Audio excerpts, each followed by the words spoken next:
Good morning from London. I'm Anna Edwards alongside Guy Johnson and Lizzy Burden. We're an hour away from the opening trade. Here's what you need to know.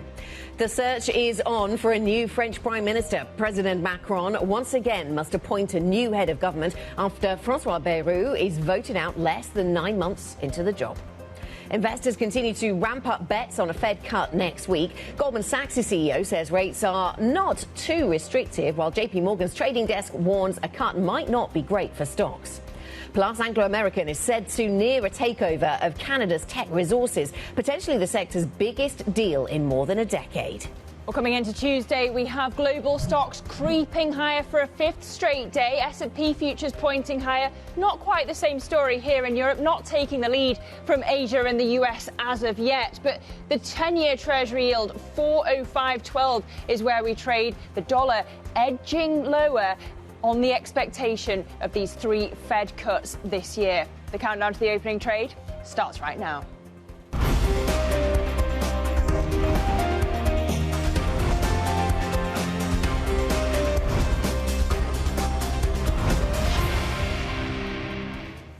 Parce que, mesdames et messieurs les députés, ladies and gentlemen of the Assembly, you have the power to overturn the government, but you do not have the power to erase reality.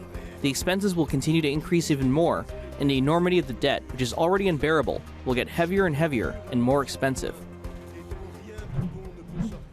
Bayrou, the outgoing French Prime Minister, we understand, we think right now that he is on his way to the Élysée Palace to offer his resignation. We may be able to bring you a live shot of that within the next few minutes. The rumour is that Alan Katz, our bureau chief, is chasing that motorcade as he approaches the Élysée and offers his resignation. So we are literally chasing this story every second to make sure that we are on top of it. I'm sure. On a bicycle, I hope. At a professional pace, at a safe distance, all health and safety in mind.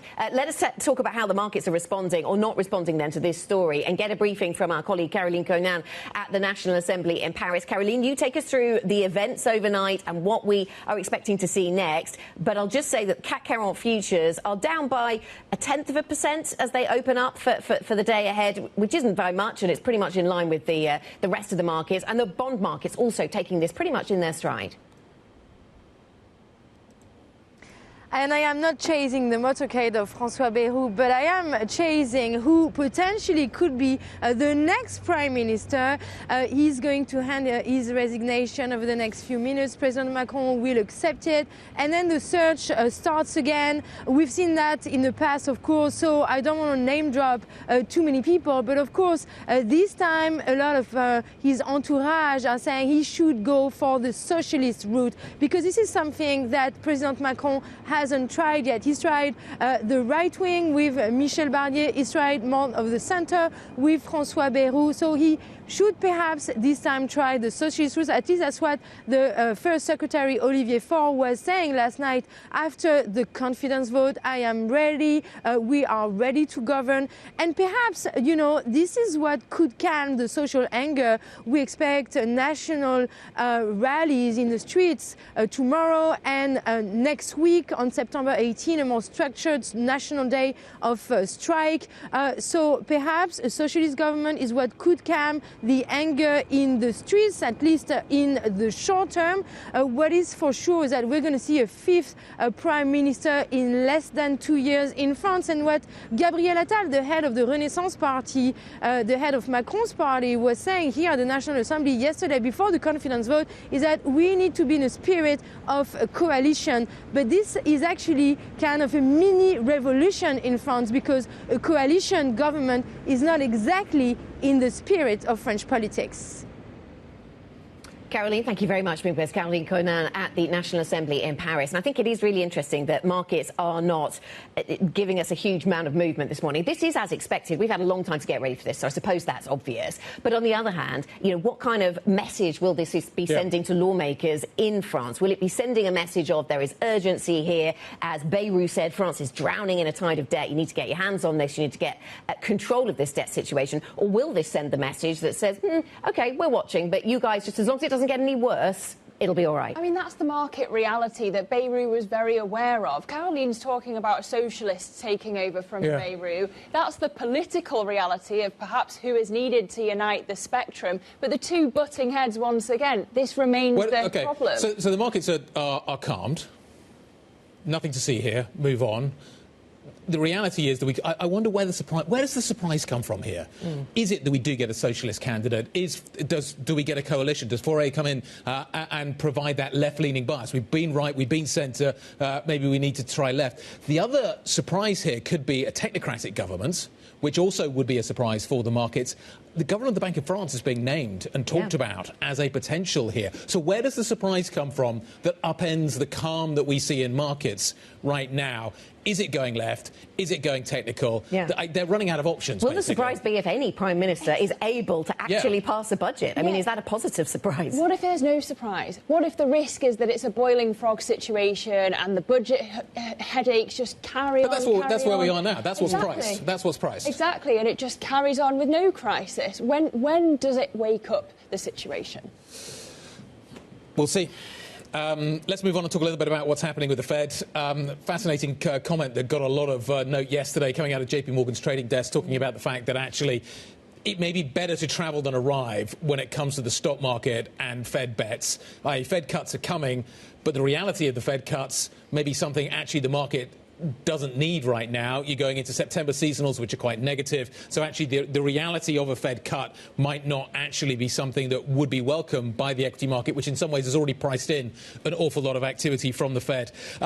You've got the possibility of that Fed cut getting greater and greater. Stephen Myron looks like there's going to be a vote tomorrow out of committee in the Senate, which will get him onto the board by September for that vote. We're in September. We'll get there fairly soon. But what I think is really interesting at the moment is these big names lining up against Fed rate cuts. Ken Griffin out with the op-ed earlier this week in the Wall Street Journal. I say earlier this week, it's Monday. It was Monday, today's Tuesday. It's already a long week. Yeah, it already feels like a long week. And now you've got Goldman Sachs. Goldman Sachs has taken a lot of grief. Trump pointed directly at the Goldman Sachs chief economist, Jan Hatzius, and had concerns about what he was saying and named names and was kind of pushing Goldman Sachs to take a more Trump positive line. But Solomon's out basically saying, actually, I don't think rate cuts are necessary here. You look at financial conditions, you look at what is happening with the stock market, all of these are really positive. Why do we need a stock market? Why do we need a rate cut? Yes, he's coming at it from a risk perspective, isn't he? Maybe he was saying that policy is not extraordinarily tight. So you could say that's not pushing against any rate cut. It's just maybe a caution about doing a 50, that might blow up risk appetite too much. Obviously, it's going to come down to CPI this week, and not just whether we have a cut as expected, but if they can bring in the possibility of a 50 basis point cut that Myron we expect, surely, would be pushing for if he's voting this time. But really want to point out the revisions coming out today, because if you get a real downward adjustment, that surely would be opening. So why? OK, I've been thinking about this. Why would that be the case? So if the revisions are negative, but you've still got inflation. So say you've got this level of employment growth, but you're still able within the economy to generate inflation. Why is that something that argues for greater rate cuts? Because in some ways, actually, this is the worst-case scenario for markets. You've got relatively weak labour market growth, probably caused by immigration as a factor. And then you put the fact that we are still able to generate inflation on the top of that. You juice the labour market, don't you get even more inflation into the system? So, Anna, you could be the ref today, because Guy doesn't think that 4.3% unemployment is something to worry about. But when you look at these numbers, Wells Fargo and Pantheon saying that the March payrolls count was 800,000 less than initially estimated. No. You're right. Those numbers are a concern. So the headline payroll numbers are a concern. But 4.3 is still very low by historic standards. In fact, well below historic standards. So my point is that the break-even rate for the labour market has come down significantly, but actually you're still able to maintain full employment well within the Fed's parameters of what full employment counts as at 4.3. So it's not a concerning number, it's full employment. Tell that to Standard Chartered.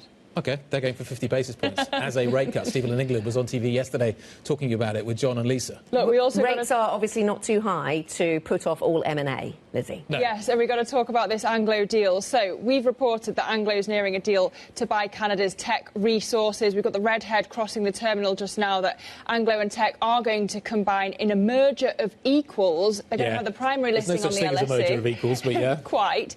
And it could be the biggest mining deal in just over a decade. Yeah. So, we've had both of them the subject of takeover bids not so long ago. Teck from Glencore, Anglo from BHP.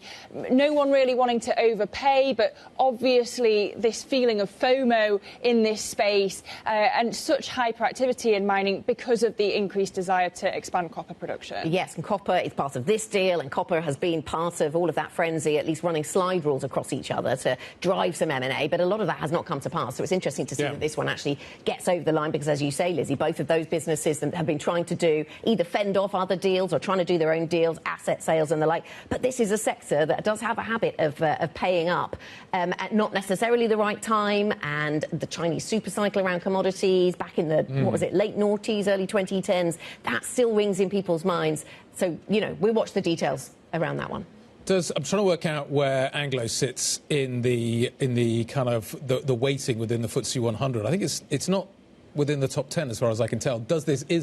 Will this increase its weighting? Is this good news for the FTSE 100, or is this bad news for the FTSE 100 because it further reinforces the fact that basically it's just an index of index lacking in technology. Yes. Let's put it that way. Perhaps. But one thing that Europe does do is banking. So let's move on to a bit of news from the banking sector. We've had news out of the Netherlands. The Dutch government plans to cut its stake in ABN Amro to around 20%. This is from 30.5%. This is a statement coming from the Dutch government this morning. The new trading plan is the fourth consecutive trading plan following 3 earlier sell downs that have been going on since November 2015. And this goes back to the GFC, doesn't it? The fact that the Dutch government still has this stake. So it is incredible to think about the long tail of that crisis in global markets and the way that we are still seeing governments having intervened at that point, took on bank risk at that point, having to sell down those stakes. Takes me back to the Royal Bank of Scotland. It does.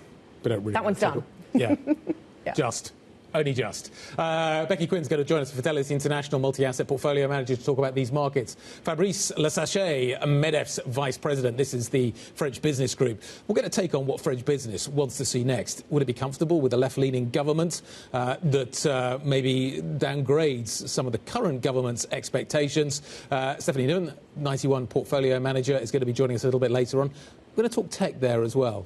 And Oliver Dure, Hensoldt's CEO, is going to be joining us. The German defence company will be joining us in the studio. Remember, there's a big gathering of defence firms in London for the trade show that is on this week, the controversial trade show that is on this week. So that's what's on the show. Here's what's on the agenda for the rest of the day. At 11 a.m. UK time, we get the US NFIB small business optimism numbers, not expected to have changed much in August. Then at 11:30 a.m. London time, we hear from the Chancellor Rachel Reeves in the House of Commons, obviously under pressure after the Deputy PM Angela Rayner resigned. We have this reshuffle over the weekend. She's got to project stability in the run-up to the budget.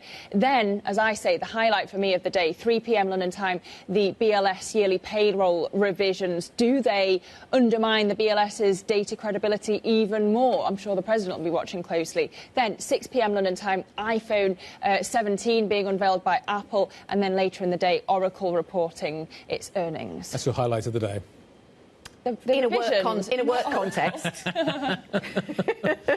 OK, what else you need to know this Tuesday morning? US House Democrats have released an alleged birthday note from Donald Trump to Jeffrey Epstein, intensifying scrutiny of the president's past interactions with the late disgraced financier.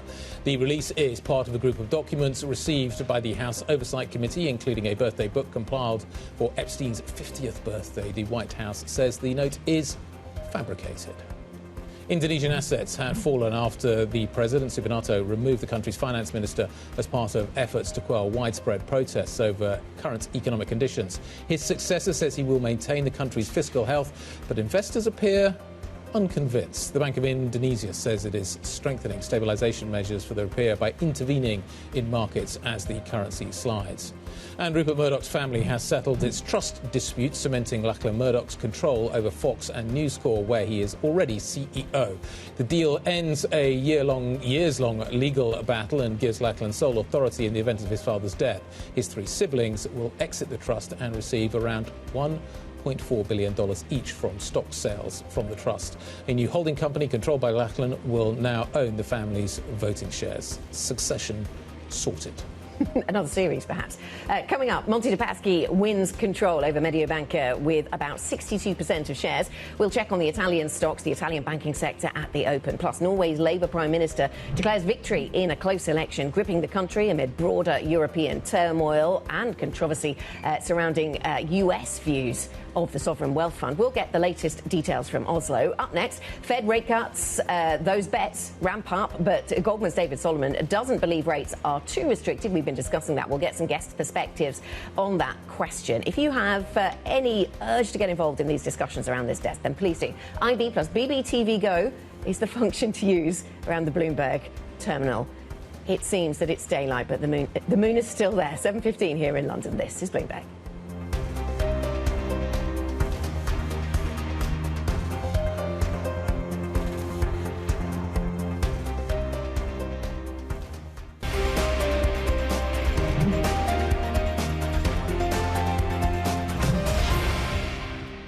Doesn't feel to me like the policy rate is extraordinarily restrictive at the moment when you look at risk appetite. And so, risk appetite is definitely, out on what I'd say is the more exuberant end of the spectrum. Some cautious words there, perhaps, from the Goldman Sachs CEO, David Solomon. Interesting his thoughts ahead of what many expect will be a rate cut from the Fed next week, then. What will that do to risk appetite? JP Morgan has warned a widely expected rate cut by the Fed next week could turn into a sell the news event for stocks. Let's bring in Bloomberg's Valerie Teitel for more. Val, it seems as if the Solomon's soundbite, the clip we just played, and that view from JP Morgan don't necessarily chime with each other. What do you make of it? Look, there's a lot of hot takes on what's going on in this market. Many parts of the market telling us something different. I want to start here with what's going on in the back end, because it's telling us that there are no deficit concerns, there are no debt worries. But then you take a look at gold trading at all-time highs, it's telling a different picture. But take a look at these 30-year yields. In the last week, just in the last 5 sessions, we've rallied 30 basis points, came a whisker away from 5%. Now we're trading around 470. It seems like now we've passed those catalysts of the French government falling apart, the Japanese government falling apart, and the bond market still holding in quite well, is showing a decent picture when it comes to fixed income. But take a look what's going on with gold. Opposite photo and snapshot of the market here. Year to date, we're up 38%, trading at record highs as we speak. This is not telling us the same picture. Are there still deficit concerns, debt concerns out there, or is this perhaps telling us that Fed independence is something that investors have on their mind? That would be something that could rattle hard assets like gold, that can make the equity market notch record highs if we do have over-accommodative policy. To that, guys, Anna, the musical chairs at the Fed is continuing. We have yet to hear an update of whether Lisa Cook will be a sitting governor next week by the Fed's rate decision, and we could have another one on the governing council board. Stephen Myron, the Senate banking vote could happen tomorrow, which means he could be tabled for that nomination vote on the wider Senate floor a day before the Federal Reserve's next meeting begins. It's pretty busy out there, isn't it? Valerie, great stuff. Thank you very much indeed for running us through some of the details we are watching. Becky Chin, multi-asset portfolio manager at Fidelity International, joining us to get her take on what we are seeing here. Becky, what do you think? Are Fed rate cuts good for equity markets? How are you setting this one up? I think the equity market, different to what the earlier guest's take is, I think there is not a very strong of exuberance yet. If you look at positioning, for example, from a systematic side, clearly we've got max long position in funds such as CTA or ball control. But if you look at the discretionary side, we don't really see an extended positioning on the active part of the investor spectrum. And I do think the worry about labor market, as you previously touched on, does play into this. And a Fed cut is likely to be supportive sign. And much of this will also depend on the economic projection as well, obviously. We've got a labor print that is very weak last Friday. And so that will give the dovish dissenters a bit of a stronger cover to dissent for a greater cut. So whether we get 25 or 50 may not be the most important factor, but we'll just have to watch what the economic projection tells us and whether we have a sort of prolonged dovish bias. And Becky, how does global geopolitics feature into this in your assessment? Because we're talking here about the Fed, and clearly a lot in the market is reliant on whether we get that Fed rate cut next week. And Goldman Sachs, clearly their view is that maybe, that it's looking a little dangerous on the risk front. You have a different view. Are you concerned about global politics? For example, the French story we've been covering a lot this morning. Yeah, I think the French story has obviously sort of caused a lot of volatility in the French sovereign spread. But as we've seen, it hasn't really been spreading or being contagious to broader European sovereign spread. It's interesting, this story has been on and off, and we've seen several episodes since last year of OAT spreads widening. But if you look at the levels today, it's still inside the level of the last vote of no confidence.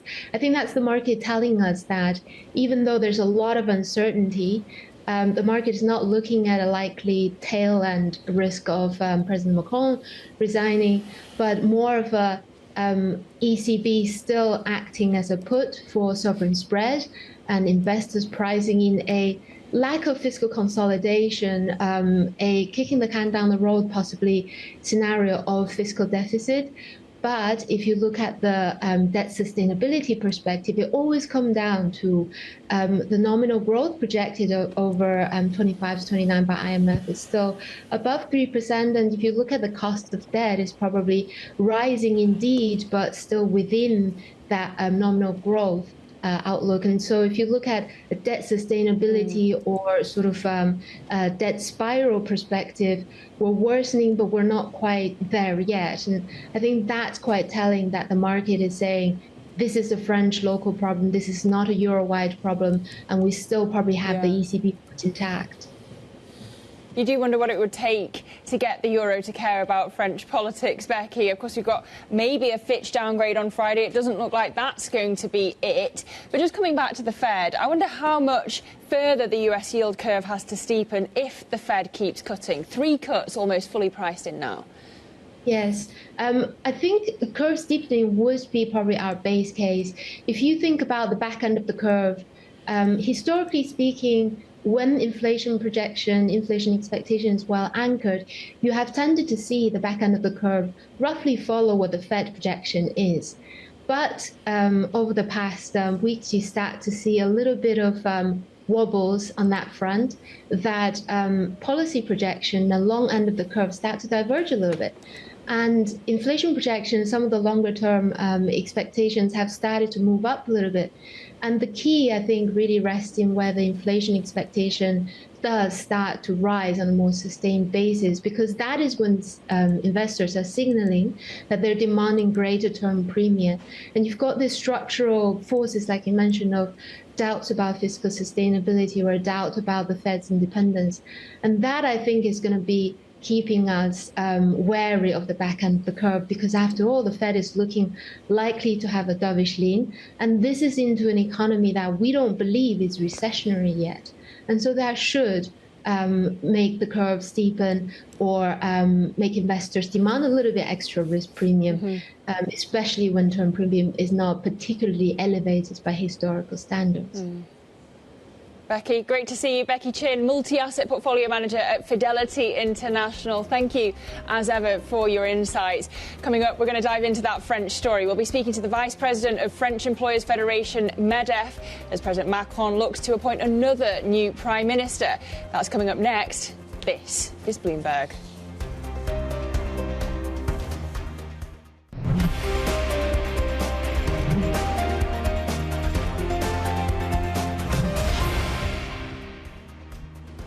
Welcome back. This is the opening trade. 30 minutes until we get trade in equities. So let's start there. Let's have a look at how markets are responding to the overnight news. Of course, came post the equity market close yesterday, the voting out of the French Prime Minister. Broadly as anticipated, this had been flagged for a few weeks that this was probably going to happen, even though he fought on. But this means we need to find a new Prime Minister. Emmanuel Macron, the president, needs to do that. In the meantime, what does that mean for French stocks? Well, not a huge amount, it would seem. And French futures kind of in the mix. Birthdsy futures down by 0.1%, as are CAC 40 futures. Expecting a little bit of weakness at the start of trade. Maybe this adds to a level of uncertainty, but it feels like other drivers are in the Lots of the drivers in the driving seat. Fighting over the keys. Yes, or the steering wheel. Yeah. Let's talk about what is happening in the bond market more specifically. There's a few complicating factors this morning, just to kind of add to the mess. I think we've got a bond roll in French OAT, so just be aware of that. At the moment, the broader bond market yield story looks fairly kind of unchanged at the moment. You're not getting a lot of movement this morning, and France does not stand out. What does stand out, though, slightly to my mind, is the Netherlands, which looks like it's having a fairly big rise in yields, though I do slightly wonder whether or not that is an anomaly. Possibly a fat finger, possibly something else. Anyway, something odd going on in the Netherlands. Well, that's the market view. The Oats spread 82 basis points, though we do keep an eye on the rollover that's happened this morning, so we need to take that with a pinch of salt. That's the market view. Let's get the business view, because French President Emmanuel Macron, as we say, is set to appoint a new Prime Minister within days after Bayrou lost the confidence vote in the lower house of Parliament. And really, whoever's picked is going to have to navigate a way to pass this budget in what is now a splintered National Assembly, a reality, of course, that Bayrou reminded legislators about multiple times. So let's get that business view. We can speak to Fabrice Le Sache, Vice President of Medef, which is, of course, the largest French business union association. Good morning, Fabrice. Just talk to us about what you think the path ahead should be for Emmanuel Macron now. Look, I cannot speak for Emmanuel Macron, but I can speak for the businesses. And the businesses, they want stability, of course. And unfortunately, the political situation makes it very difficult for France to have stability, because Parliament is dispatched in few political forces that have not a lot in common. And to support a long-term pro-business policy, we need to have a stable majority, which was the case in the Fifth Republic for a long time. And now we are more like the other countries that work in coalition, Germany, Spain, Netherlands, Belgium, Italy. They manage to work in coalition. But for France, it's very new, because we never had this configuration. So it takes long for the political parties to learn to work together. In 1 year and a half, we will have a presidential election. So might be the good moment for a change and also for stability.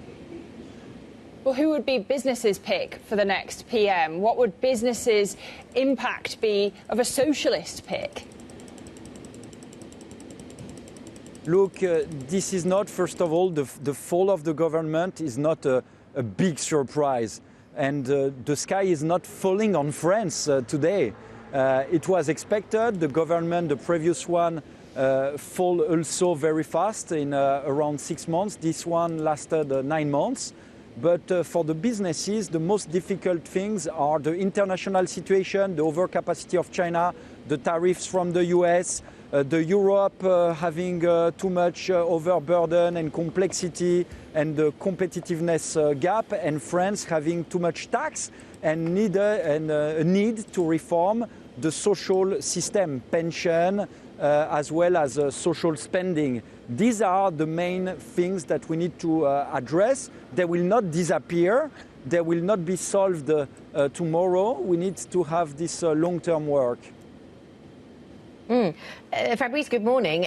Could I ask you about business confidence then in France as this political uncertainty continues? We saw French business confidence stall, but not around these most recent developments, but around just before, in fact, we saw President Macron call the election in 2024, and it's been declining since. What do you think is going to push that business confidence in the other direction? So, first of all, the fundamentals of the French economy are good. We have a very large company that are present in all markets around the world. The CAC 40 is very internationalized, so it helps the country to maintain. However, we have difficulties like every European countries in the industry, because of the overcapacity from China, the tariff from US, and overburden from the Europe. But in the last quarter, France did plus 0.3% growth. However, this growth is not supported by consumption or private investment. It's supported by storage, and it's not a very good sign. And the mood is not so positive. The outlook is not so positive. However, we did not see a collapse for now, and we need to. That's why we need to reform to help the business to come back But I think it's not only a French problem, it's a European problem in a changing world. Right, yes, and as the world changes, Fabrice, what is the top ask of business? What are businesses saying to you is the biggest problem they face? Do they talk about tariffs still? Do they talk about war in Europe? What is top of their list? Do they talk about taxation in France? What is it? You know, we had some reforms. The corporate tax a few years ago dropped down to 25%, and we have also a capital tax on gain that is a flat tax around 30%. So some work has been done in France.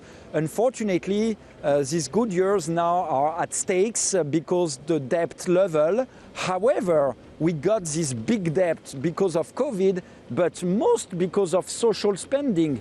2/3 of French debt is due to pension and social spending. We have this demographic gap. We all know this. We need to work more. We don't have enough people that work. Too high unemployment rate for young people and not enough senior people that are at work.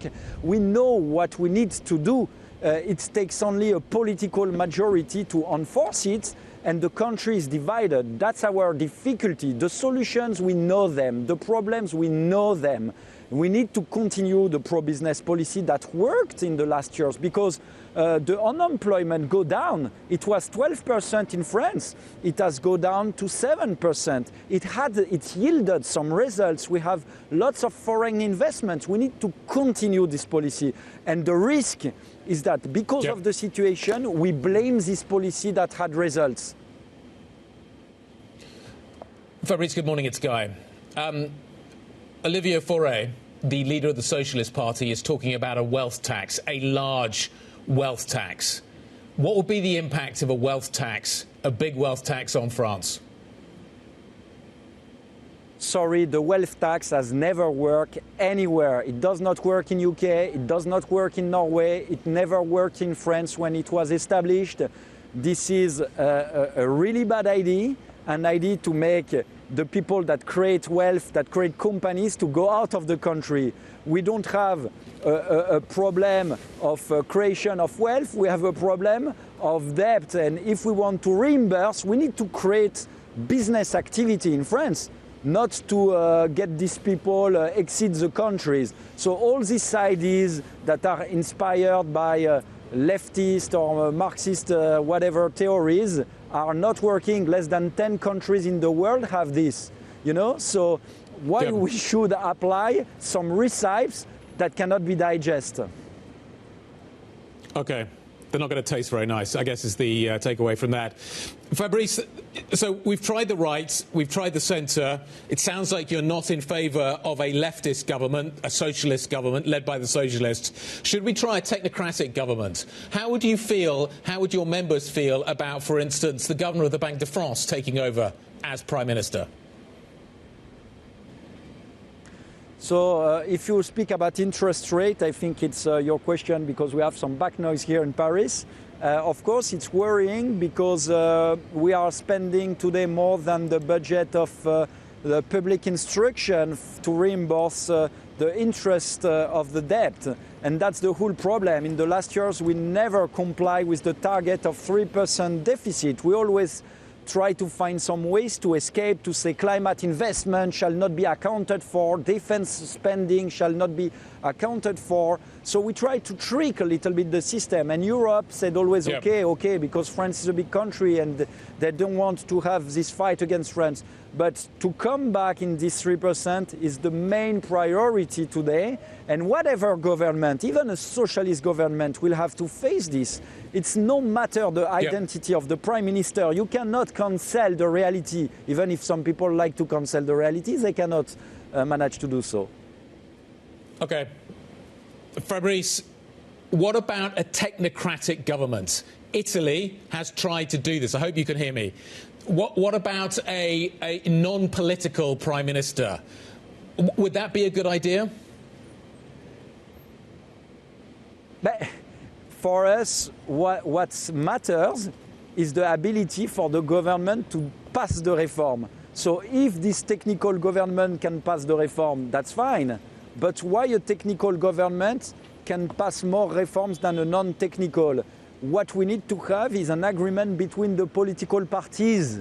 And the problem is that they don't have the culture of coalition. They don't have the culture of agreeing, because the Fifth Republic in France always favor, because of the political system, the election system, favor one party over the other one. It was more a bipartisan system. So it's a revolution. And the political culture of France, I'm very sorry to say, is violence somehow. And so compromise is not something that has been really used in history, but they need to learn it, because now the stakes are very high and our businesses cannot wait any longer.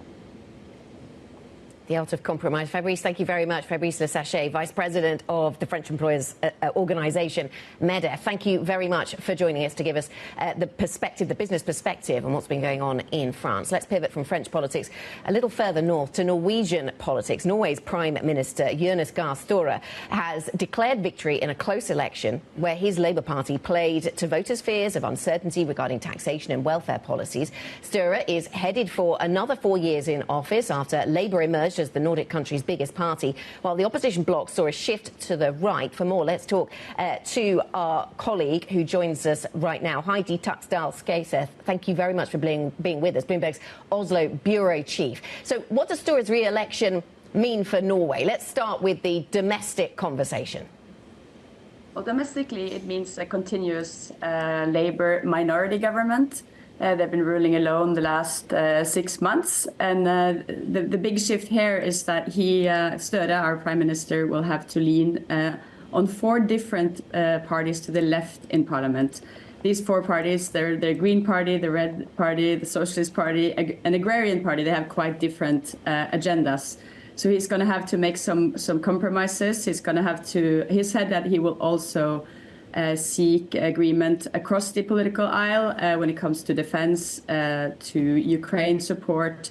And also he's invited everybody to settle on a big agreement on taxation. We'll see if he gets to that goal.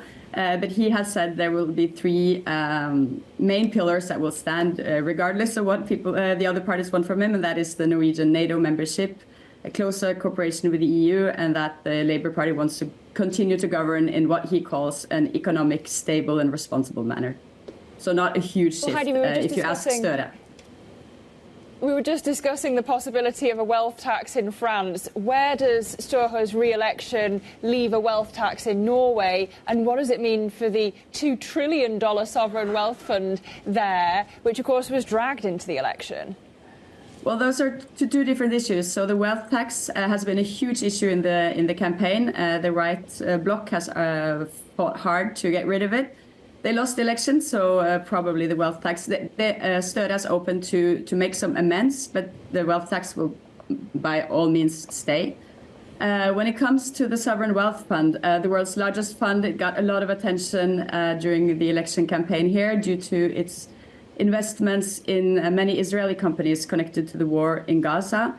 3 out of the 4 parties on the left have said they want more action there. They want the oil fund to divest from more companies.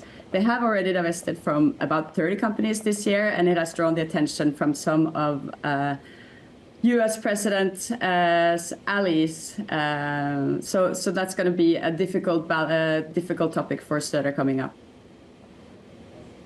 Heidi, we're going to leave it there. Thank you very much indeed. Our Oslo bureau chief updating us on the outcome of the election in Norway. A lot of political noise this morning. Coming up, though, we're going to turn back to what is happening in markets. M&A in the mining space. Anglo American agreeing to buy Canada's Teck resources. Looks like Anglo is going to be softer at the get-go of trading this morning. We're going to talk about the Bloomberg scoop and the other stocks you need to be watching first thing this Tuesday morning. That's next. This is Bloomberg.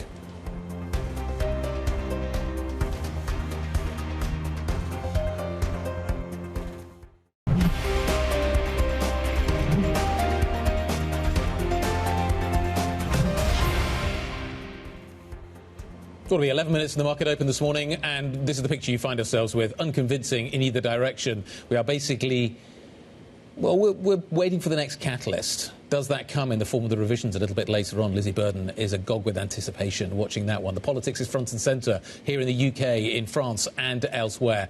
There is a lot going on. There is a lot going on. French politics working its way through these markets, not sending too great a ripple, though, this morning. That must be the headline when you think about losing another Prime Minister in France. Let's talk about global markets, though. Our Markets Live executive editor Mark Cudmore is with us. Mark, I wonder what you think is going to be the next catalyst or the thing that consolidates your view around bonds, because I know they haven't moved in the way you'd expected over recent weeks. So is it going to be revisions to job data today, inflation data, the Fed decision next week? When do we anticipate a little more clarity?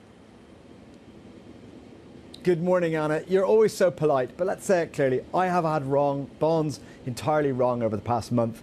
My central premise of the past month was that US yields would go higher and that would make it more problematic for stocks. And instead, Treasury yields have come lower. I kind of only conceded that I was wrong on that belatedly on Friday's jobs data out of the US. So with that kind of premise, that it is the disclaimer that I've had the narrative wrong in bonds over the past month, I do think that, if anything, there's probably a little bit more yields downside of anything. Yes, we have the revisions today, but I don't think that's the big catalyst. I think until the Fed, I think it's going to be hard for yields to rise much. We'll reassess the narrative then. That means that the backdrop for stocks generally is relatively supportive, but I think it's going to stay very choppy. And I continue to have high conviction in US stocks underperformance, which is a theme which has started to regain momentum again. Even though US stocks are the record, they're trailing global stocks. And that's partially because we're seeing dollar depreciation again. People are re-engaging with that story. And I think the reason I've renewed conviction in US stocks underperformance is I think the AI trade is continuing to be difficult into year end. OK, that kind of takes me perfectly to my question, Mark.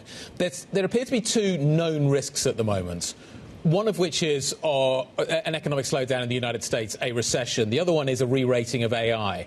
Those appear to be the two known risks. What am I missing? Is that it? Is that what all the market needs to worry about right now? Or is there something else, a third rail, that the market needs to worry about that we're missing right now? So I think the AI one is a valid one, but it's just impossible to time. But it's a big risk out there. It's a threat overhanging the market, but it could still be months away.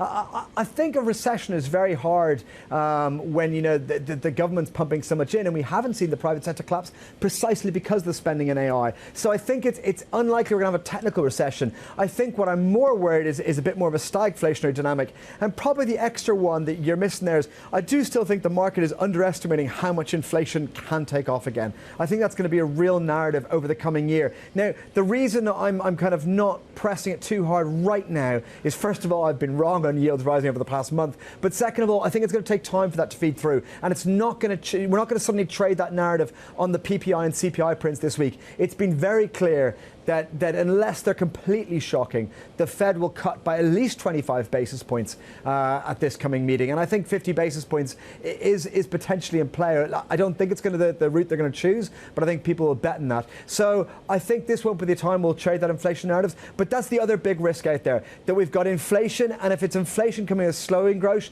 it's very problematic. And that's why I think the backdrop for equities into year end will be difficult and choppy, but bullish for global stocks, not US stocks as much.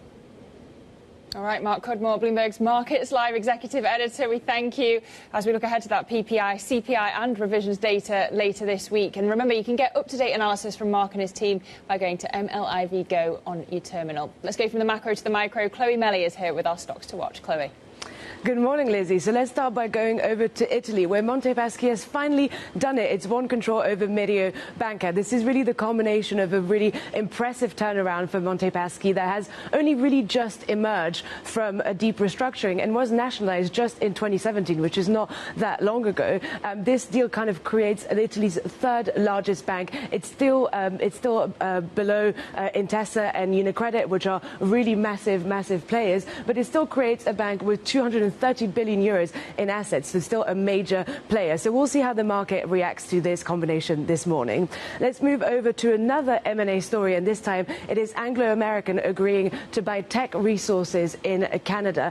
The deal is set to complete within the next 12 to 18 months. So we'll see how the market reacts to that this morning. We can see for Anglo American, it had a huge spike in April 2024 when BHP offered to take it over, and then it dipped again when BHP withdrew its offer. And now it's making making M&A moves of its own. So we'll see how enthusiastic the market really is to this morning.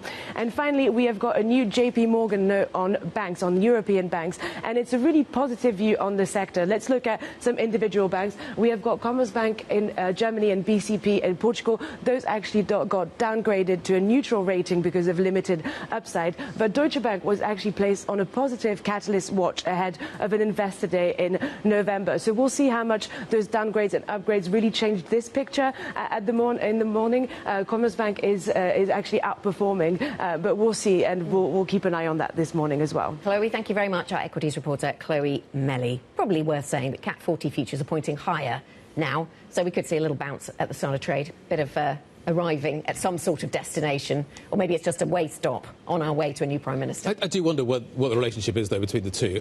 Defence names, as we were hearing from Fabrice a little bit earlier, there's a lot of kind of global names in that index that don't really relate. It's like the FTSE 100. Like, is Anglo got any relationship to the UK economy this morning? Not entirely sure. But one thing that does have an impact on the UK economy is what is going on outside. There is a tube strike. It is day 2 of the underground strike. There's a lot of Lycra out there this morning. I can just say that. There's a lot of people on bicycles. You can see them there. That's the way to get around London. This is Bloomberg.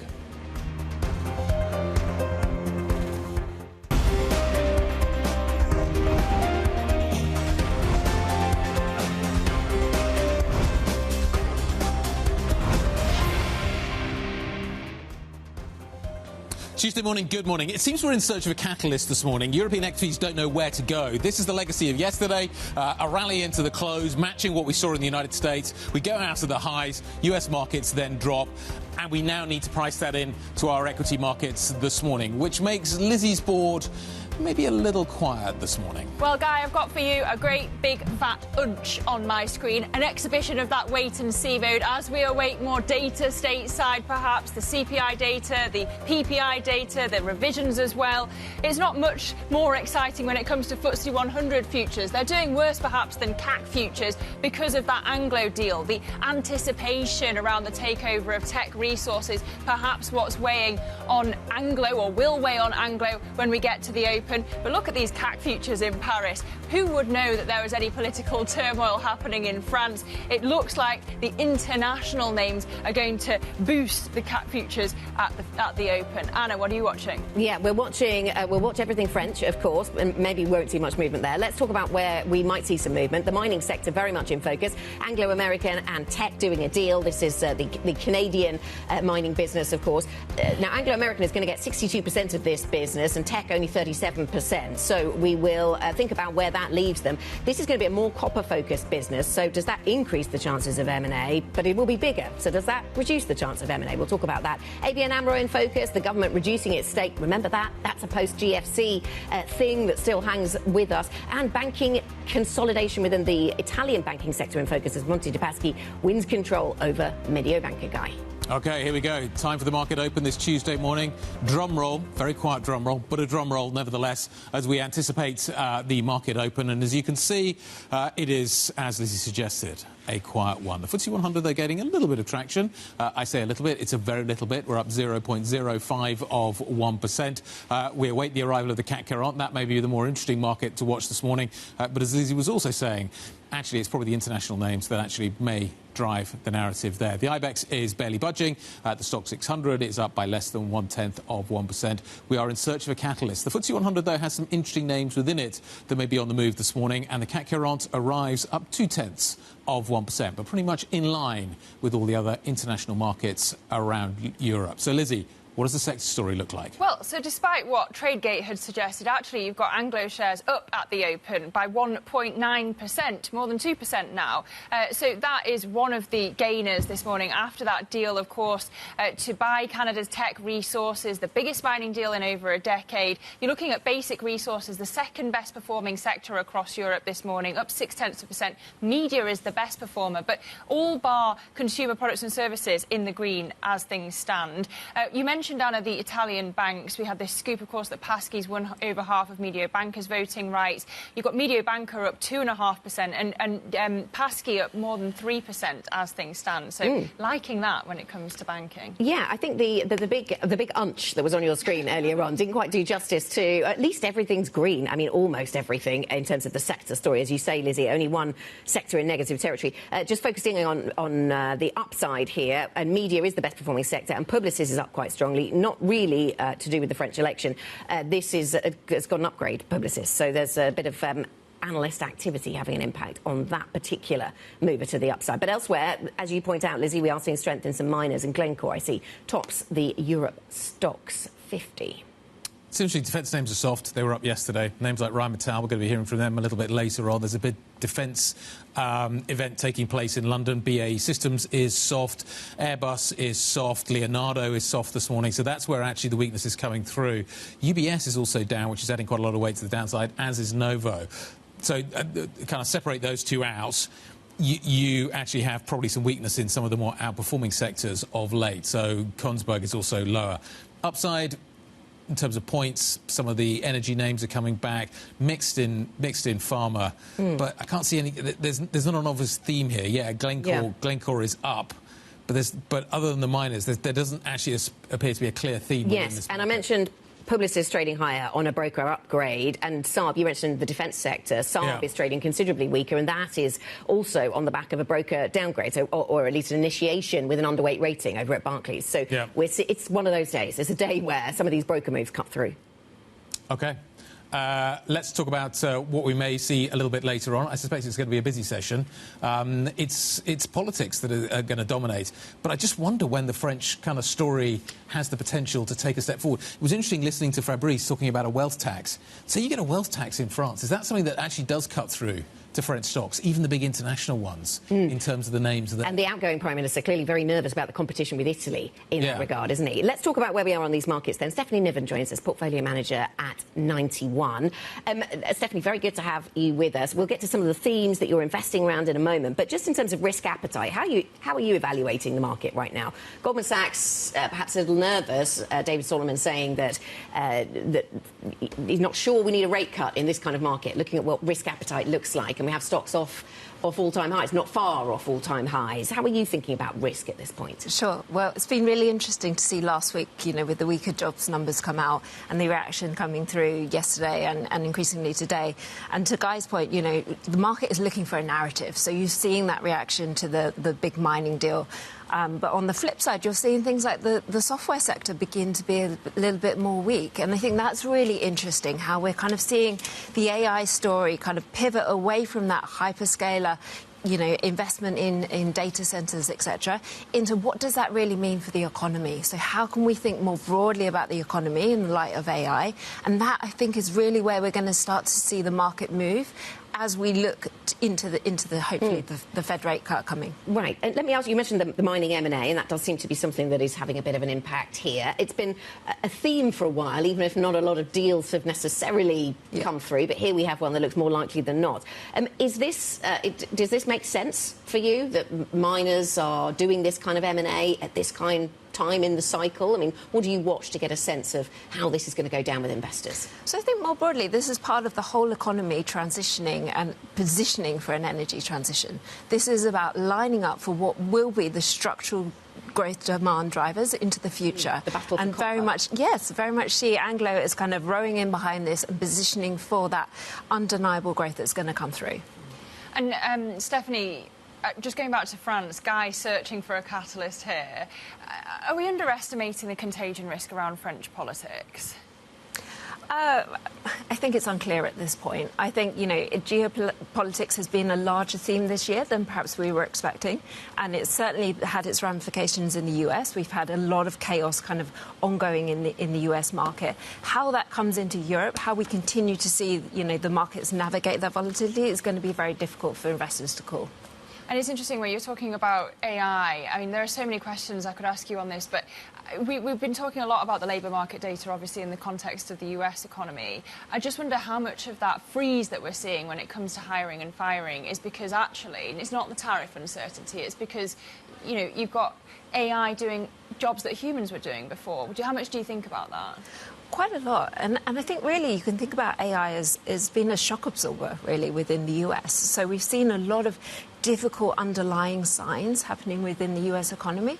However, it's not coming through in the data yet. And I think we're going to see that point of transition. You know, if AI investment begins to normalise, if it begins to internationalise a little bit more, then we could see a lot of pressure come through on the dollar. And I'm not sure that investors more broadly are positioned for that. Can we just talk about the possibility of a re-rating of the AI trade? There was a story in the information yesterday talking about OpenAI upping its cash burn forecast. They are epic at the moment. This is a company that doesn't make profits, and it's just upgraded, significantly upgraded its cash burn story over the next decade, effectively. So it's going to be this is a struggle for profitability, and it's hard to see kind of at what point that comes through. There's also an MIT study which has caused a lot of attention about companies not using AI particularly well. There's a Census Bureau story where AI adoption has been declining amongst firms that have 250 employees or more. I'm quoting Richard Windsor here. Are we coming to a sort of a catalyst moment for the AI trade where the reality of how much it costs and the use case story surrounding that starts to crystallise a little bit, and we start to get a better understanding of who the winners and the losers ultimately are going to be? Yeah, I think you're exactly right. We're at the point where we're starting to see AI move from being a feature into being business as usual. And that will require capital allocation decisions. It will require pivots in strategy. It will require CEOs to make bold moves. We're at that point where that is going to have to happen. So we're going to move away from perhaps more artisan kind of approaches to AI within companies to much more changing business processes and leaning into all the great things that AI can bring in terms of pattern recognition, the ability to kind of see different insights. And I do think we're at that juncture. But so companies are terrible at using their data sets. So AI is going to resolve that problem. But in terms of who is going to take the benefit from that, is it going to be the hyperscalers? Is it going to be OpenAI, which is burning cash like nobody's business at the moment? Is it going to be a commoditized story in terms of generating those models? I can't yet figure out who are going to be the winners. And it always is, in the case of these kind of technological revolutions, it's never the first adopters. It's never the first companies that come to market. Is it the picks and the shovels? Is it the companies further down the road? Or the software? Do you have clarity yet? Are you beginning to see clarity? I think it's beginning to emerge. Right. So I think you're right that it's not necessarily the first movers who put the largest amounts of capex in the ground. It's about the most sophisticated business models that have the ability to pick up those recurring revenues, that make those capital allocation decisions make sense.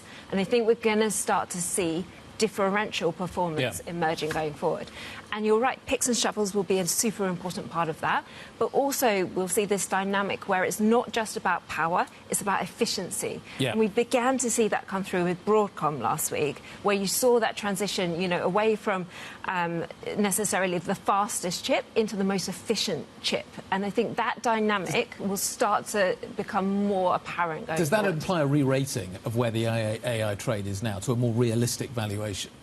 I think it can imply more of a focus on earnings and, to your point, more of a focus on emerging profitability and how it can inflect existing business models to adapt and be scalable going into an AI future. So there will have to be a lot of difficult decisions by CEOs, a lot of difficult decisions about where capital allocation needs to be prioritised, and we will start to see that impact business models, and you'll see much more of a stock-picking focus rather than a sector-picking focus. Okay. But is it just that everybody starts using AI and it's built in for everybody? Is it not that there would be someone on the receiving end of the disruption and in some sense it's a zero-sum game?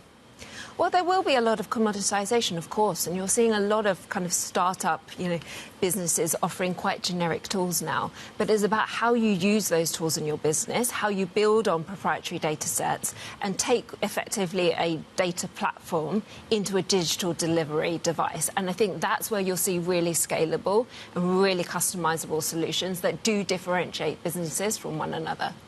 Nice to see you, Stephanie. Thanks for stopping by to see us. Stephanie Niven, Portfolio Manager at 91, joining us around the table this morning. Let's take a quick look at the core six. Defence stocks are under pressure. There are broker notes out there that are maybe causing names like Saab to come under pressure. You can see Rheinmetall is down by nearly 1%. Teck, though, on the front foot. ASML up. Schneider in the AI trade, though, the data centre trade a little softer this morning. What else are we watching? You've got banks, you've got miners. There's plenty of activity for Chloe Mele this morning. Good morning, guys. So, let's start with Italy, where both Mediobanca and Monte dei Paschi are up this morning. On the news there, Monte dei Paschi has finally won control over Mediobanca to create Italy's third largest bank. So both of those companies are up this morning, almost 4%. This is also a deal that will make Prime Minister Giorgia Meloni happy. She wanted to create a new large bank that could rival UniCredit and Intesa. So good news on that Italian banking sector this morning. Moving on to Anglo American. Anglo American is also up this morning, 5.5% on the back of the news that it has agreed to buy Teck resources over in Canada. This is a deal that will complete within the next 12 to 18 months, and this is one of the most important mining deals in a really long time, and that's getting investors really excited. Moving on to the defense sector, where we've got a new initiation of coverage at Barclays for SAB, and it's a coverage of underweight. It's got an underweight rating that is dragging down the shares of this Swedish defence company. It seems that it is perhaps not as well placed, as well positioned as other companies in that sector to take advantage of the military build-up that we've got going on in Europe. So it's really taking quite a beating this morning. And finally, moving on to Publicis, the advertising company. It is up this morning. It got upgraded to an outperform rating by Oddo BHF. It said that the short-term momentum looks good, long-term potential also looks good, and this is a company that's also been outperforming all of its peers in that advertising space. So it's another boost for Publicis this morning. Chloe, thank you. Chloe Mele from our equities team with a rundown of some of those movers, and there are some. Coming up on the programme, we'll check in on French assets as President Emmanuel Macron starts the search for a new premier. We'll bring you that next. This is Bloomberg.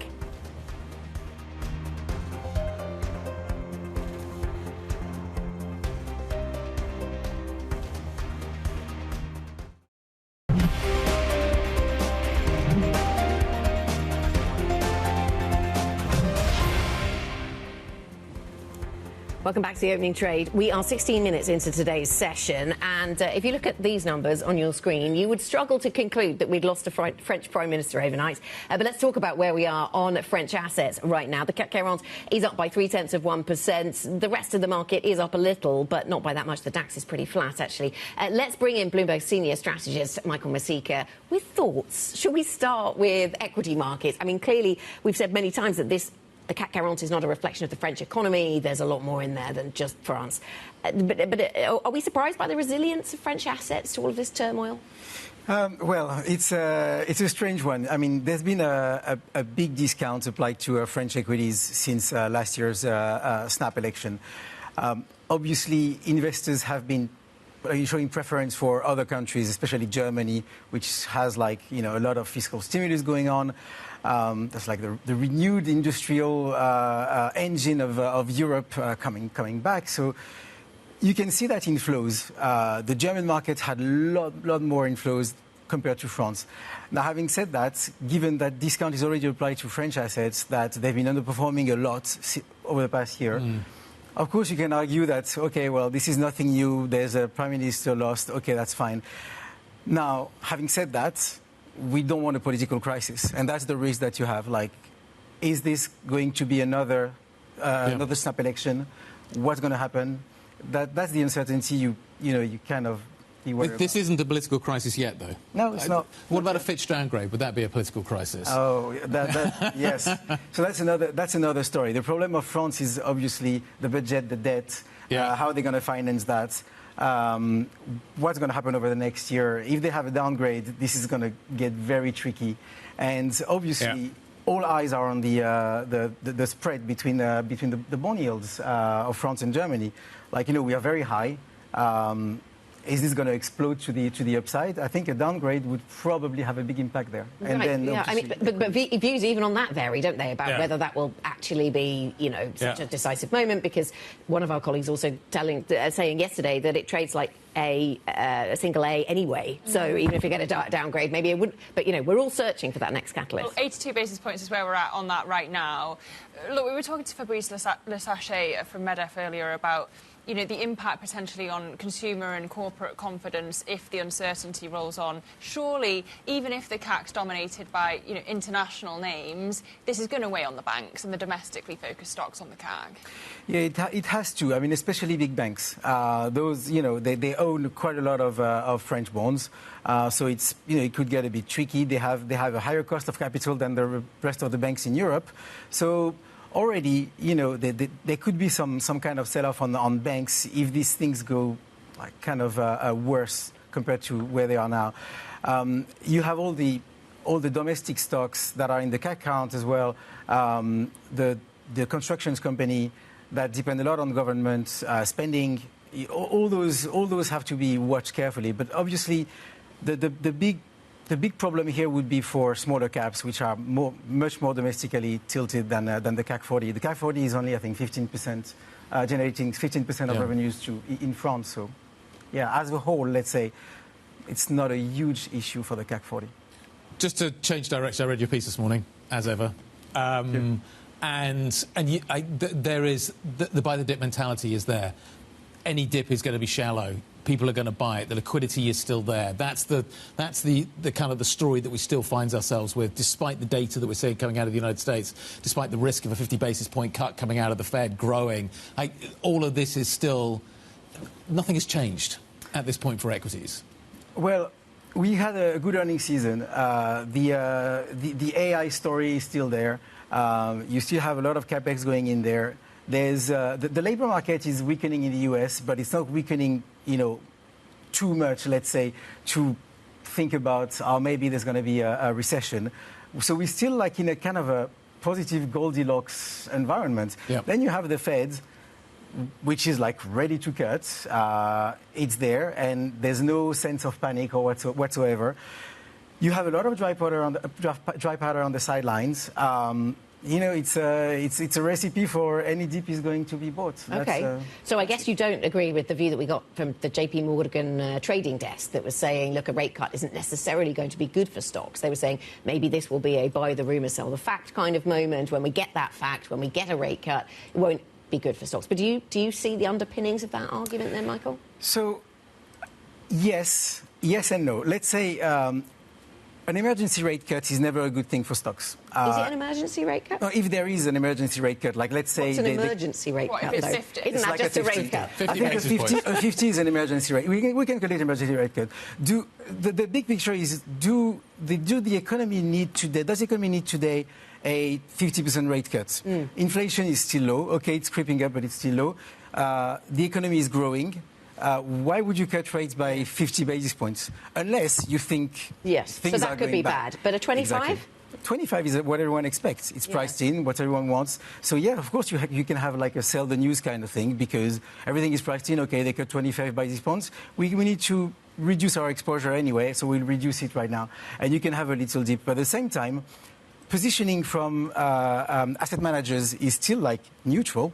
It's neutral, that's it. The only cohort of investors that is heavily positioned on stocks are systematic strategies. CTAs, vol control, those guys, they've been buying crazy because vol has been crashing, because they were underexposed, and the momentum trended higher. So that's how it works. And now, yeah, they could be selling, but again, is this cohort going to be strong enough to crash the market when you have all the asset managers still neutral weighting position? I'm not sure. Okay, Michael, good to have you on the table. Michael Masika, Bloomberg senior strategist, we thank you as always. Now, getting back to that M&A, Anglo Americans among the biggest gainers on the Stock 600 this morning, up, as you can see, more than 5%, nearly 6%, after it confirmed a Bloomberg scoop, that it's to acquire the Canadian firm Teck Resources. Now, news of the biggest mining deal in a decade saw Teck shares in the US also soaring in extended trading. So let's get the details now. Martin Ritchie from our metals and mining team joins us. Martin, just talk us about the significance of this deal and what we know about the detail. OK, I will start with the significance of this deal, which, as you said, it's one of the biggest mining deals in the past decade or more. This combines two major copper producers. Everyone in the mining industry is desperately looking for more exposure to copper. This creates a company that would be among the top 5 producers. And it comes obviously after last year BHP failed in its bid to buy Anglo. That bid turned out to be very complicated, protracted. Since then, Anglo has simplified its business. Teck has also offloaded some assets, and they're combining together to create what will hopefully be a cleaner, very copper-focused company, and that's what they very much emphasised in their release today. It's all about copper. Martin, why does this deal work and others don't?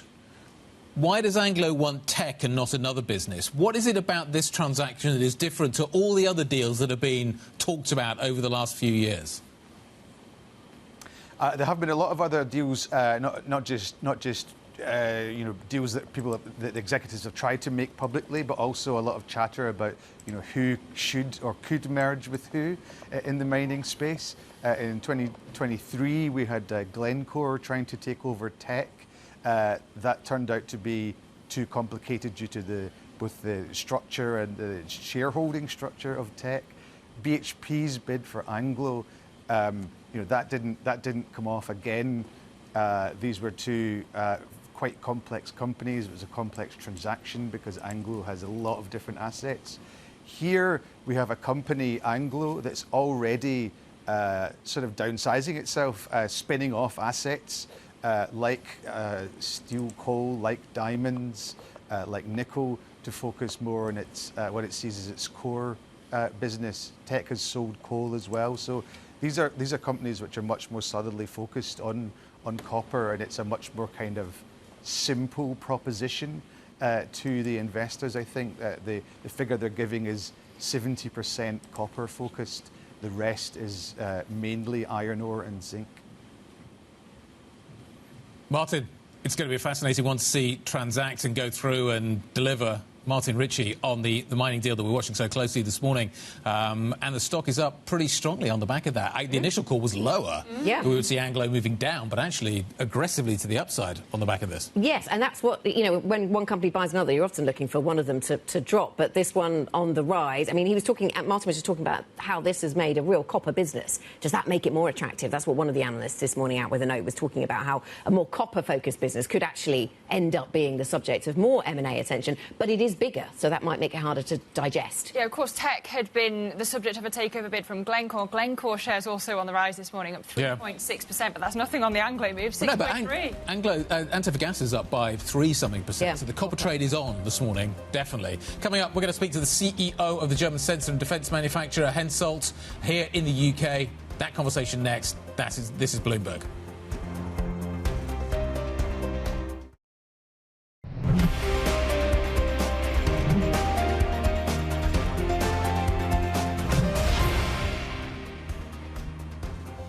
This is the opening trade. We're 30 minutes into today's session, and it's steady and gaining confidence in the European stock story this morning. 0.4% higher on the Euro Stoxx 600. We thought that Anglo American shares were going to be weighing on the London index this morning. Alas not. That is not what's happening at all. Big boost for Anglo shares on the Teck deal, and the FTSE 100 actually up 0.2%.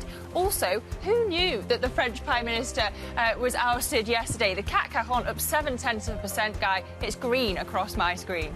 Absolutely, it's incredible, isn't it? Actually, the initial calls on Anglo really wrong. What I think is interesting is that Lizzie's just shown us a bunch of indexes that are a little higher. You take a look at the internals, though. You've got 433 stocks up, 141 down. That tells you that actually some of the bigger, heavier weight stocks are down today because they're counterweighting that move to the upside. Volume's a little on the light side. You've got a London strike that's still on. You've got a whole bunch of factors. There's a bit of seasonality in the mix as well. But there are some 52-week highs out there that are worth noting. Antofagasta is one of them. Now, this is the derivative of the Anglo trade this morning, but copper is on the front foot this morning. Antofagasta is the obvious name you think about when you think about the copper trade. It is tracking higher, as are most of the miners. It's up by 3.4%. That's giving London a little bit of a lift as well. Banco BPM is tracking a little bit higher. There's a few banking names out there that are higher as well. So the Italian story front and centre. And also, There's actually a story this morning that UK consumers have been spending a little bit of money in August, and that feeds through into some of the retailers that we're watching here in the UK. J. Sainsbury in the UK, despite actually all that is happening in the grocery space at the moment with inflation and everything else, which in some ways you could argue is good for the grocers, this stock is tracking higher. That's at a 52-week high. Up by 0.5% this morning, Anna. Yeah, despite battling with the tax on their wage bills. That's been something that the sector has been talking about. Let's get to some of the other stories that we need to know this morning. Guy's been referencing what's been going on in the mining sector. Anglo American has agreed to merge with Canadian miner Teck Resources in a zero-premium deal. A statement released this morning says Anglo shareholders will own almost two-thirds of the combined company, with Teck holders controlling the remainder. The merger marks one of the biggest mining deals in more than a decade. The French President Emmanuel Macron starts the search for a new Prime Minister, with François Bayrou set to formally resign today after losing a confidence motion less than 9 months into the job. Macron is running out of obvious candidates as he seeks a fifth premier in less than 2 years. And the Norwegian Prime Minister Jonas Gahr Støre has declared victory and another 4 years in office after a close election in which taxes on wealth dominated debates. Støre ran as a safe pair of hands at a time when the country's wealth funds returns are seen dwindling, and as the NATO member bordering Russia seeks to boost defence spending, of course. And that takes us nicely on to the defence theme then, Guy, one we've been charting for some time on this programme. Absolutely, and some of the defence names that we've been watching are a little softer this morning, which I think is interesting as well. There's some broker downgrades hitting names like Saab, so that sector is under the spotlight for that reason. But you've also got another reason why the sector is under the spotlight today. Key players from the global defence industry in London this week. The DSEI UK Defence Fair is underway. It's one of the industry's really big events. It is under a cloud and under a spotlight. The reason it's under a cloud is because of obviously what is happening with Israel right now, and they're expecting significant protests as a result of that. So that's one of the factors that is influencing the defence story at the moment. The other one is kind of just this big push that we are seeing in Europe to spend more, to build defence capability, to build defence infrastructure, and that is one of the key themes that is going to be running through this show, as a result of which we've got a series of CEOs in town today. We're going to hear, we hope, from some of them throughout the day. But the CEO of the German sensor and defence manufacturer, Hensoldt, Oliver Dürre, joining us around the table right now. Good morning. Good morning. Nice to see you. Thanks for having me. One of the things we're watching for in Europe is simplification. An idea that Europe could produce the infrastructure that it needs, the defence infrastructure that it needs, along simplified lines, along supranational lines, that we have a series of kit that is interoperable, that works together, that everybody can buy and use. Do you think this fair is going to showcase that? Is that what we're going to see at DSEI today? Well, I think still we have a heterogeneous landscape in Europe.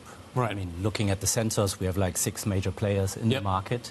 So on one hand, I think there will be some standardization through the normative fact of defense spending. I mean, looking in Germany, they put 150 billion just purely designed for defense spending. They're offering framework contracts to other nations to join. That will be one element of standardization of the systems. The other element is, of course, sensor data fusion, where also Hensoldt is doing major efforts. I think we will see, besides shared data models and so on, looking at the heterogeneous landscape, that we have interconnectivity of even heterogeneous sensors in the network, and that will bring the step forward in defense. Are those that are going to spend the money those that are going to set the standard?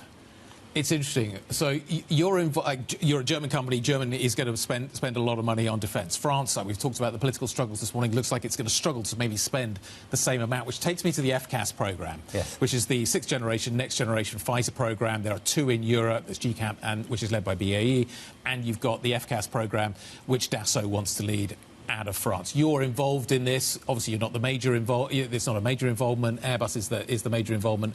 It is notionally German in this case. Is this programme working? Is it going to deliver a 6th-generation fighter? Does Europe need 2, maybe even 3 next-generation fighter programmes? You're watching this. What do you think is going to happen? Well, Guy, we are, as you rightfully say, only exposed to the sensor pillar. Yeah. So here I can say, I mean, we're working with Indra, with Thales. Yep. So really we have a great cooperation, and that's one opportunity to have really a standard sensor in the air domain for the future aircraft. On the other hand, we have the capability in Europe. However, I think FCAS is a good example where political will yet doesn't translate into industrial reality. And of course, we're committed what to is go the industrial reality? Well, the industrial reality is that you have like 3 players in Europe with Dassault, with Airbus, with Saab, who have, I would say, good aircraft that have a decent share of the global market. So, but I think it's about compromise, and at that stage, I don't think yet we are ready for taking compromise. That's Europe. Let's think about the Middle East. So Germany is no longer sending weapons that could be used by Israel in Gaza. How does that affect your business? Well, for Hensoldt, the exposure to the global market at that stage is only 30%. So really, the formative customer is the German armed forces. Of course, mid to long term, we are looking at the market. So we have set 6 focus regions. UAE, Middle East is one of them. So at that stage, I've recently visited the Middle East. I don't see any major change. I think our technology is leading. So we have a very strong interest, not only of the government, also from the local industry, to join into partnerships with us. And I'm sure you'll be seeing John Healey, the UK Defence Secretary, when you're at this fair today and this week. What's your message to him? Well, I think UK-German relationship, looking at the Trinity House, has a strong potential. I've recently here in London attended a round table of the industry. So I think let's create momentum. And again, also here, a key point is really looking at compromise. We can't have it all. I mean, for example, accepting the really leading position of Germany in air defense, as we are the main provider, despite the US, for air defense in the Ukraine. I think that is really where we should leave our traditional agendas of promoting industry and go for a best athlete approach. That is probably what I will be asking for. Oliver, can I ask you about recruitment and growth at Hensoldt? Clearly, there's a lot of ambition around the German defence sector more broadly, and you're playing your part in that. We've previously talked about how those leading the auto parts supply chain, for example, Bosch, Continental, might find a place at Hensoldt. How is that story developing? Are you finding the staff you need as quickly as you need them for your growth plans? Well, absolutely. We by the end of the year, we will be around 9,000 people, so that is quite a strong growth we have been seeing looking at our workforce. Looking at the automotive, and I think it was here when I introduced this hype of automotive, it cooled down a little bit because we see that the top-notch people, I mean, that's about connected cars, that's about automotive driving, autonomous driving and all of that. That is where they try to stick to some experts. But we worked with Bosch, we worked with Conti, so we have already hired significant team, a higher amount, double-digit amount of people. So that is really developing, probably not at the hype that we saw it before. So people are choosing to stay in the auto sector and not go to defence? It's rather a topic of what does the automotive sector wants to get rid of, right, and what we need. Yeah, so we see that the mapping, the match is not as big as we had expected. However, in general, we don't have an issue because also we work a lot in outsourcing. Yeah. What I always say, looking at 9,000 people at the end of the year, I don't see that linear with our growth. We will also augment our workforce. It's also about resilience, depending in partnerships. And I wonder what the pitch is in terms of recruiting people in Germany or elsewhere. Has it become easier to pitch jobs in defence since what's been happening in Ukraine not too far away? Has that changed those conversations? I see a change, definitely. We have a lot of, initiative applications that are coming in. We see that many of the people want to have their contribution. I mean, we're discussing the conscripts, the draft in Germany again. So some of the people really are seeing maybe I can contribute through working in the defense industry. Yep. And that is really creating momentum for us. Oliver, great to see you. Thanks for stopping by once again to see us. We always appreciate your time and the time you spent here at Bloomberg. Oliver Dore. Thank you very much. The CEO of Hensoldt. Stay with Bloomberg. We've got another defence conversation coming up. The CEO of Rheinmetall is going to be joining us a little later on. I think Tom's going to be joining him in conversation a little bit later on down at the show. So looking forward to that conversation as well. Coming up on the programme today, we head to the steps of the National Assembly in Paris after the French Prime Minister François Bayrou was ousted in a confidence vote. We'll get back to that story next. This is Bloomberg.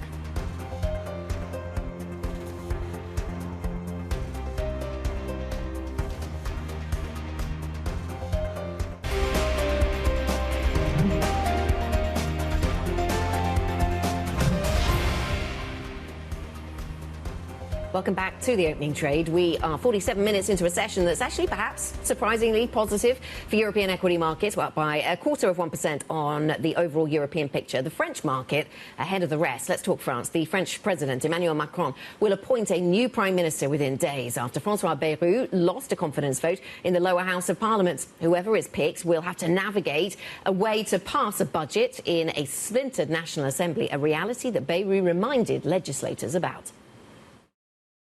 Parce que, mesdames et messieurs les députés, Ladies and gentlemen of the Assembly, you have the power to overturn the government, but you do not have the power to erase reality. The expenses will continue to increase even more, and the enormity of the debt, which is already unbearable, will get heavier and heavier and more expensive. For more, we're joined now by Bloomberg's Caroline Conan, who's outside the National Assembly in Paris. So he's working through a list. He's been through a couple of prime ministers in a short space of time. President Macron, Caroline, who's still on the list? Who do we look to next? This is like déjà vu. He's definitely gone through many lists over the past couple of years, and some of the same names actually come back, some within his own camp, such as the Defense Minister, Sébastien Lecornu, or even the Justice Minister, Gérald Darmanin, who's considered more compatible with the moderate right-wing Republicans. But clearly, what happened yesterday shows that the left-wing, it may be the time for a left-wing Prime Minister. The Socialist First Secretary Olivier Faure has said that they are ready, and of course this is something that President Macron hasn't tried yet. He tried Republicans with Michel Barnier, he tried the centre with François Bayrou, so perhaps it is time to turn to the moderate left. In fact, that is what Macron asked François Bayrou to do last week during the negotiations that led nowhere and that led to this vote of confidence against him yesterday here at the National Assembly. So perhaps a figure like Olivier Faure, or perhaps a more consensual figure like Bernard Cazeneuve, former Socialist Prime Minister, are also names on the table. Of course, a technocratic figure is not totally impossible, like the Bank of France Governor François Villeroy de Galhau is still among the names that are circulating. We should know over the next few days. The good news is that everyone says that Macron this time will act quickly within days, so hopefully some stabilities and some visibility for investors. Yeah. The question is anything going to change as a result of that? Caroline, thank you very much indeed. Caroline Conan joining us from Paris. We're going to continue the story throughout the day. We've got some great interviews lined up from the French political establishment. Eleonore Carrot, an MP for Emmanuel Macron's Renaissance Party, joining us from the centre a little bit later on in the Pulse. Well, as we await Emmanuel Macron's pick for the next PM, this is what else you've got to watch out for today. 11 a.m. London time, we get the US NFIB numbers, small business optimism.